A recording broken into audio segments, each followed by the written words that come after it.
Reaction is coming in on the 10.5% premium hike just approved by the Public Employee Insurance Agency Finance Board. Tonight, Bob Aaron finds out both teachers' unions concede the board had little choice but to approve the second increase in 2 years. But they want a change in the law over how rising medical expenses are split between the government and the people who work for it. PEIA provides health insurance to some 200,000 state workers and their families and about 30,000 non-state government workers. Thursday, a 10.5% rate hike was approved for state workers next year. That's roughly $15 to $65 a month based on coverage selected. That follows a 24.2% hike this year. State lawmakers facing growing medical costs made it mandatory for the Public Employees Insurance Agency to enact a rigid 80-20 cost split between the employer and the employees. The governor, who once promised teachers there'd be no PEIA increase on his watch, has proposed offsetting those increases with a pay raise.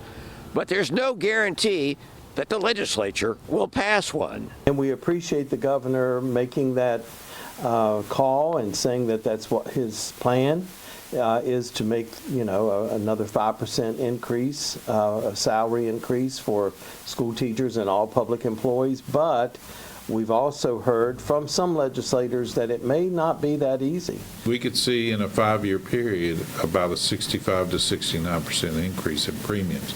People can't do that. I mean, you just can't absorb that.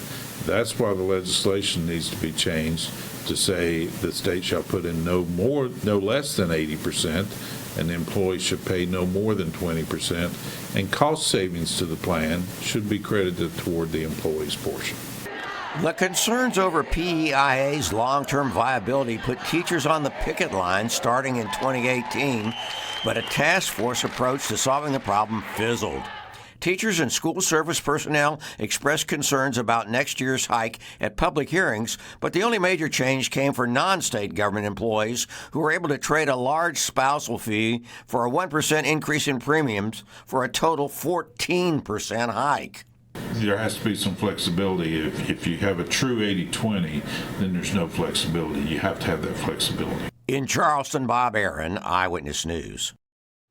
And Albert, who heads the AFT, wants a permanent funding source for PEIA that is now underwritten by the general fund.